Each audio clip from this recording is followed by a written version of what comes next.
I woke up to the sound of machines breathing for me, a cold white light burning above my face, and the terrible feeling that something inside my life had been broken beyond repair. For a few seconds, I did not know my own name. I did not know why my ribs felt like cracked glass or why my right hand was wrapped in bandages. Then I turned my head, and my heart stopped for a different reason. Sitting beside my hospital bed, gripping a faded brown purse like it was the only thing keeping her alive, was my ex's mother. Her name was Maristella Vance, and I had not seen her in almost 3 years. The last time, she had stood on the porch of her son's house while rain hammered the roof behind her, telling me with trembling lips that maybe it was better if I left before everyone got hurt worse. Now she looked older, smaller, almost haunted. Her silver hair was pinned carelessly, her eyes red from crying, and when she saw me awake, she tried to smile, but the secret sitting behind that smile was too heavy to hide. Before the story goes any further, please like, comment, share, and subscribe to Ancient Truth if you believe in kindness, second chances, and the kind of love that sometimes returns when we least expect it. My name is Calla Renwick, and on the morning everything changed, the sun was shining so brightly through my apartment window that I remember thinking it was unfair for a day to look so beautiful while I felt so empty. It was late morning, almost noon, and I had been driving across town to deliver handmade flower arrangements to a small charity luncheon. I owned a little flower studio called the Wild Stem, nothing fancy, just a narrow shop with buckets of roses, eucalyptus, and stubborn hope. Work had become my way of surviving after Kieran Vance left my life. I kept my hands busy because my heart had never learned how to be still. Kieran had been my almost husband. We had planned a September wedding under golden trees, chosen lemon cake, argued playfully over music, and painted the kitchen of our rented house a brave shade of green. Then his father died suddenly. His family business began collapsing, and grief turned him into someone I could not reach. He grew quiet, then sharp, then distant. I tried to hold us together with patience, forgiveness, and late-night prayers, but love cannot survive when only one person is carrying it. The final break came after a misunderstanding neither of us was brave enough to untangle. He believed I had accepted money from his mother to leave him. I believed he had stopped loving me long before that. So I walked away with one suitcase and a heart that felt like it had been left outside in winter. The accident happened at an intersection near the old library. I remembered a truck horn, sunlight flashing on glass, the sudden scream of brakes, and then nothing but darkness. When I woke in the hospital, the doctors told me I had been unconscious for nearly 2 days. A bruised lung, fractured ribs, a concussion, cuts along my arm, but I was alive. They said someone had stayed by my side almost the entire time. I thought it would be my neighbor, or maybe my assistant from the flower shop. But it was Maristella. My ex's mother. The woman I had spent years trying not to hate. She leaned closer, her hands shaking as she touched the blanket near my knee, not quite daring to touch me. She told me she was sorry in a voice so thin it barely sounded human. Sorry for the accident, sorry for the years, sorry for everything she had never had the courage to say. I stared at her, confused and exhausted, while the machines beside me counted the seconds between us. I wanted to ask why she was there. I wanted to ask where Kieran was. But my throat hurt, and fear sat on my chest heavier than the injuries. Maristella finally opened her purse and took out an envelope, cream-colored and worn soft at the edges. My name was written on it in Kieran's handwriting. The sight of those familiar letters hit me harder than pain. She held it for a long moment, then pressed it against her heart as if it had burned her for years. She explained that Kieran had written it 2 years ago, after learning the truth. The truth was that she had lied to both of us. She had never paid me to leave, but she had let Kieran believe it because she was terrified of losing him after losing her husband. She thought if he blamed me, he would stay close to the family. She thought grief gave her permission to control what love could not. I closed my eyes, and tears slipped into my hair. For 3 years, I had carried the shame of being misunderstood. For 3 years, Kieran had carried anger built on a lie. And Maristella had carried the truth until it had hollowed her out. The room blurred as she told me Kieran had found out months later from an old family accountant who knew too much. He had confronted her, left town, and written the letter to me. But Maristella, afraid of facing what she had destroyed, hid it away. She said she meant to send it 100 times. She said guilt had followed her into every church, every grocery aisle, every quiet evening. Then, when she heard about my accident, something in her broke open. I did not forgive her that day. Real forgiveness does not arrive like lightning. It comes slowly, limping through pain, asking if there is still room. I turned away from her and cried quietly, not because I hated her, but because I suddenly understood how many years had been stolen by fear. Outside the hospital window, afternoon light rested on the parking lot. People came and went with coffees, flowers, balloons, and normal lives. I wondered how the world could continue so calmly while mine was being rewritten. The next day, Maristella returned with soup, a soft blue cardigan, and the letter. She placed it on the bedside table without asking me to read it. Her face looked pale, but she stayed. She helped adjust my pillow. She spoke with the nurses.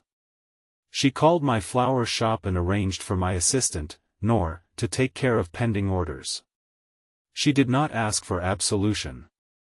She simply showed up, again and again, as if she knew that some apologies must be lived before they can be believed. On the 4th day, I read the letter. Kieran's words were careful at first, then messy, then desperate. He wrote that he had been wrong. He wrote that grief had made him cruel and pride had made him blind. He wrote that he had gone back to our old house after I left and found the green kitchen untouched, one mug still in the sink, one of my scarves hanging behind the door, and he had finally understood that absence could be louder than anger. He wrote that he had looked for me but lost courage every time he reached my street. He wrote that he did not deserve another chance, but if life ever placed us in the same room again, he hoped I would know he had never stopped loving me. By the time I finished, the paper was wet in my hands. I hated him for writing it too late. I hated myself for wishing he were there. Most of all, I hated the small, glowing piece of hope that had survived inside me without permission. Maristella sat near the window, watching me with quiet sorrow. That was when she told me the secret she had been holding back since I woke up. Kieran was in the same hospital. At first, I thought I had misunderstood. She explained that he had returned to town 3 weeks earlier because she was ill and because he wanted to make peace with the places he had run from. On the morning of my accident, he had been driving behind me by chance. He saw the truck hit my car. He was the one who pulled me from the wreck before smoke filled the front seat. He cut his hands on the glass, burned his arm, and collapsed after the ambulance arrived. He had been treated for smoke inhalation and injuries down the hall. He had asked about me every hour, but Maristella begged the nurses not to tell me until I was stronger, afraid the shock would hurt me. The world tilted. Kieran had been near me. Kieran had saved me. Kieran had been breathing the same hospital air while I lay there wondering why his mother had come alone.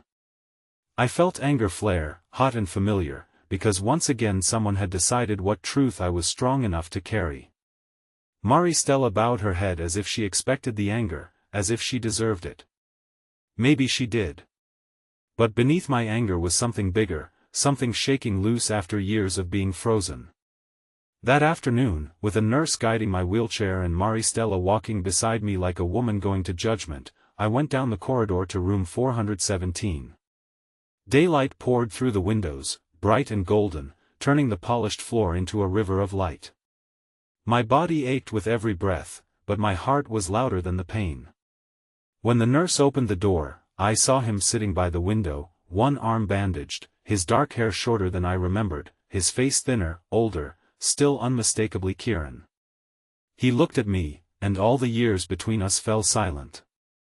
There was no perfect speech, no dramatic embrace, no easy repairing of what had been broken. There was only the sight of two people who had loved each other badly, lost each other painfully, and somehow survived long enough to stand at the edge of another beginning. His eyes filled with tears before mine did.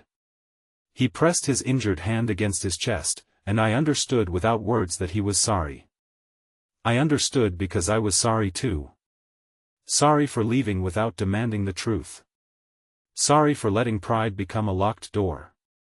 Sorry for all the mornings we had both woken up pretending we were free. Recovery was slow. The hospital became a strange little world of breakfast trays, physical therapy, antiseptic smells, and sunlight moving across white walls. Kieran and I began carefully, like people touching broken glass. He visited my room in the late mornings when the nurses said I could handle it. We spoke not in grand confessions, but in honest pieces. He told me about the years away, the jobs he took, the nights he slept in his truck because grief had taught him how to run but not how to rest. I told him about the flower shop, about learning to fix sinks, file taxes, and eat dinner alone without crying every time. We did not pretend love had been enough. We admitted it had not been. Love needed courage, truth, timing, humility. We had once had only pieces. Maristella changed too. She began volunteering at the hospital chapel, then at my flower shop while I healed. At first, I thought the sight of her among my flowers would make me bitter, but instead I found something unexpected. She handled each stem gently, as if tenderness could be practiced. She apologized to Noor, to Kieran, to me, and eventually to herself. One morning, I found her crying over a bucket of white tulips.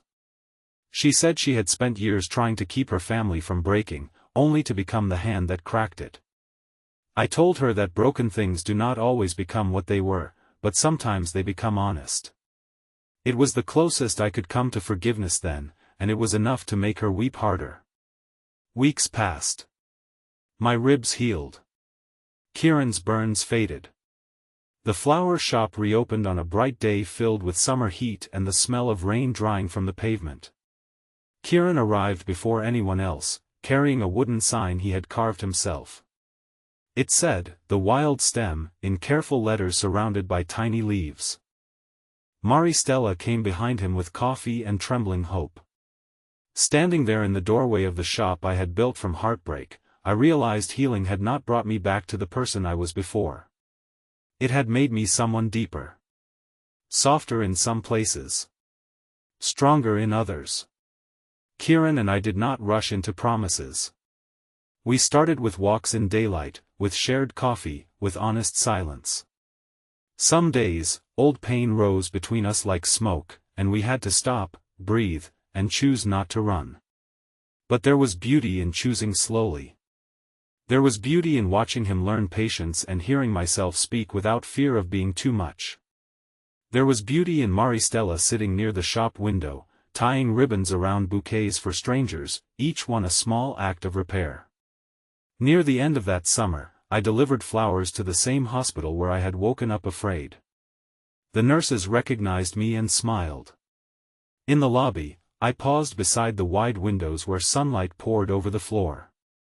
I remembered the machines, the confusion, the envelope, the woman with a secret she could no longer hide. I remembered thinking my life had been broken beyond repair. But maybe some breaking is not the end. Maybe sometimes it is the moment truth finally gets in. If this story touched your heart, please like the video, share it with someone who needs hope today, comment your thoughts, and subscribe to Ancient Truth for more emotional stories about love, forgiveness, and second chances. And before the ending, please comment, kindness can heal what pride destroys. 1 year later, on an ordinary golden morning, Kieran stood outside the Wild Stem holding a bouquet of white tulips, the same flowers his mother had cried over while learning how to begin again. He did not ask me to forget the past. He did not ask me to pretend the pain had never happened. He simply promised to tell the truth, even when it was hard, to stay when life became heavy, and to love me in daylight, where nothing had to hide. Behind him, Maristella watched with tears in her eyes, no longer a woman trapped by secrets, but a mother learning that love is not control. It is release. It is honesty. It is the courage to make room for someone else's happiness. I looked at the flowers, then at Kieran, then at the shop glowing behind us with color and life. I thought about the hospital bed where I had opened my eyes and found the last person I expected. I thought about how close I had come to leaving the world with the truth still buried. And as the morning sun warmed my face, I understood something I would carry forever. Sometimes the person sitting beside your pain is not there to reopen the wound, but to help bring the hidden truth into the light. And sometimes, when kindness is brave enough, even the most broken hearts can find their way home.